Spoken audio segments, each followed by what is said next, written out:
বাগানের প্রতিটি গাছই আমার কাছে প্রিয় এবং ভালোবাসার। নতুন নতুন ফুল ফুটতে দেখলে যেমন মন আনন্দে ভরে যায়, ঠিক তেমনি নতুন একটি পাতা গজাতে দেখলেও মন ভালো হয়ে যায়। ছোট্ট একটি বাগান অফুরন্ত মানসিক প্রশান্তি দিতে পারে। এই তো আমার ছোট্ট সাদের ফুল বাগান, আমার প্রশান্তি। বিসমিল্লাহির রহমানির রহিম। সবাইকে আসসালামু আলাইকুম। কেমন আছেন আপনারা সবাই? আশা করি আল্লাহ তাআলার অশেষ রহমতে যে যেখান থেকে আমার এই ভিডিওটি দেখছেন সবাই ভালো আছেন, সুস্থ আছেন। আলহামদুলিল্লাহ, আমরাও আল্লাহ তাআলার অশেষ রহমতে এই যে শীত পড়ে গেছে, তারপরও মোটামুটি এখন পর্যন্ত আমরা সবাই ভালো আছি। তো চলে আসলাম আর একটি নতুন ব্লগ ভিডিও নিয়ে। নতুন আরেকটি ভিডিওতে আপনাদের সকলকে আমন্ত্রণ। তো আজকের ভিডিওটি আমি শুরু করেছি আমার ছোট্ট বেলকুনির যে গাছগুলো রয়েছে সেইখান থেকে। তো সকালবেলা উঠে এই গাছগুলো দেখতে চলে আসছি, তো ভাবলাম যে একটু ভিডিও ক্লিপ নিয়ে যাই। তো এই যে নতুন আরও দুইটা গাছ নিয়েছি, চন্দ্রমল্লিকা। তো দুইটা, একটা হচ্ছে ইয়েলো কালার ফুল হবে আর একটা হচ্ছে পিঙ্ক কালার ফুল হবে। এই দুইটা গাছ নিয়ে এসেছি গতকাল মেয়ের স্কুল থেকে আসার সময়। আসলে আমার বেলকনিটা অনেক ছোট, তো যাই হোক, আজকের ওয়েদারটা এই যে কি কুয়াশা, যত দূরে চোখ যায় শুধু কুয়াশা আর কুয়াশা, দেখা যাচ্ছে না, অন্ধকার অন্ধকার ঝাপসা ঝাপসা আর কি। তো এই তো তারপরেও দেখেন রাস্তাতে কত রিক্সা, কত মানুষ চলাচল করছে, কোনো মানুষ থেমে নেই।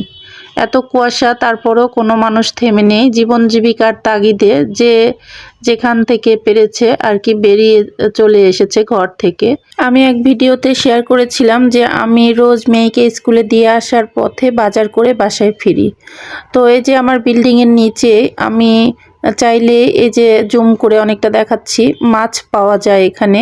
ছোট মাছ, বড় মাছ খুব সুন্দর করে কেটে দেয়, মানে কেটে এমনকি ধুয়েও দেয়। এত সুন্দর করে মাছ দেয় যে বাসায় নিয়ে এসে জাস্ট একটু লবণ দিয়ে পরিষ্কার করে নিলেই হয়ে যায়। তো যখন আমার মন চায় তখন আমি নিচে গিয়ে মাছ নিয়ে আসতে পারি। এছাড়া মেহমান আসলেও আমার তেমন বেশ কষ্ট করতে হয় না, নিচে গেলেই আমি সব ধরনের সবজি পাই। এই যে এখানে মুদিখানার দোকান রয়েছে, এছাড়া এই যে কত সারে সারে সবজির যে দোকানগুলো, আমি নিচে গেলে আর কি সব ধরনের সবজি নিয়ে আসতে পারি। তাই রোজ বাজার করি, রোজ রান্না করি, কখনো ফ্রোজেন করে আমি রান্না করি না সবজি। তো এই যে এখানে মুরগি কাটছে, এই যে এক আপা মুরগি নিচ্ছে।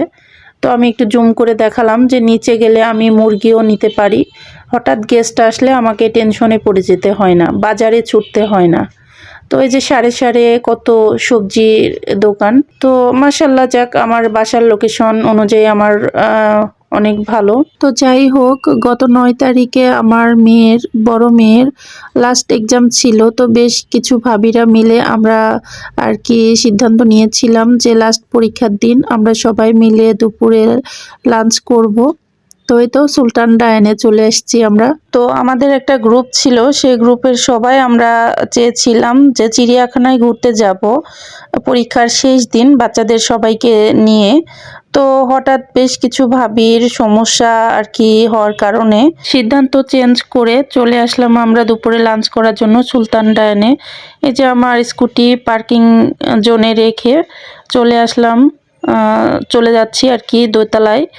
সুলতান ডায়ান এটা 2 তলায় আছে রেস্টুরেন্টটা, সেকেন্ড ফ্লোরে।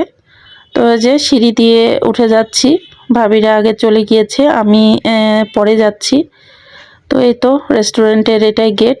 এক ভাই দাঁড়িয়ে ছিল, তো আমি একটু রিকোয়েস্ট করলাম যে এক্সকিউজ মি ভাইয়া, একটু সরবেন প্লিজ, আমি এই তো এটার একটু পিক নিব। ভাইয়া সরে গেল, আমি একটু ছবি নিয়ে নিলাম। ঢুকে প্রথমে এই তো কাউন্টার রয়েছে, ক্যাশ কাউন্টার। তারপরে এই তো ভাবিরা ওই যে ওই সিটে বসে পড়েছে, আর আমি ভাবলাম যে একটু চারিদিকের ভিডিও ক্লিপটা নিয়ে নিই। অনেক সুন্দর ঝাড়বাতি রয়েছে, মিরর রয়েছে, তার পাশাপাশি যে এখানে একটা ফ্যান রয়েছে, এমনভাবে বাতাস দিচ্ছিল ওই আপুটার চুল উড়ে যাচ্ছিল। তারপরে তো আমরা যেই চেয়ার টেবিলে বসেছি সেখানে আর কি আমি ভাবলাম যে এদিকে আসি। এই যে আমার মেয়েরা বসেছে, ভাবিরাও বসছে। তো আমাদের গ্রুপের আরও যে ভাবিরা ছিল তাদেরকে আমরা ভীষণ মিস করছি, প্রতিনিয়ত তাদের কথা আমরা মনে করছি। আর এই যে মাঝে মধ্যে আমি উকি দিয়ে দেখছি আমার লালপঙ্খির আজকে যে রাস্তার পাশে পার্কিং করে এসেছি সে ঠিক মতো আছে কি না। আর এই যে আমার মেয়ে আমাকে হাই দিচ্ছে, বলছে আম্মু তুমি আমার পাশে বসো।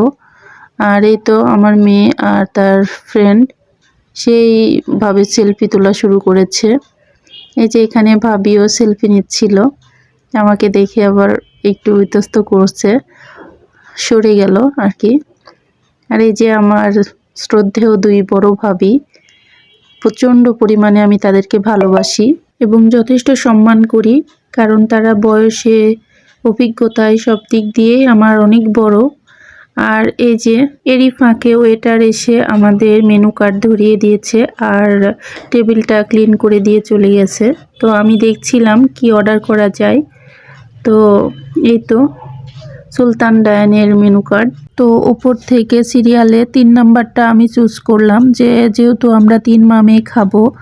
তো বলছে যে ওইটা আর কি এখানে বসে খাওয়ার জন্য না, ওটা আর কি পার্সেল হবে, ওইগুলো উপরেরগুলো, আপনি নিচেরগুলো দেখেন ম্যাম। তো আমি আবার ভাবিদের কাছে পাস করে দিলাম যে ভাবি আপনারা দেখেন কি অর্ডার করা যায়, সবাই মিলে আর কি একটা অর্ডার করি যেহেতু একসঙ্গে আছি। তারপরে মেয়েদের পছন্দ এবং আমাদের মতামত অনুযায়ী আমরা অর্ডার করে দিলাম। তারপরে এই যে হাত ধুতে চলে আসলাম, হাত ধোয়ার জায়গাটা জাস্ট অসাধারণ ছিল।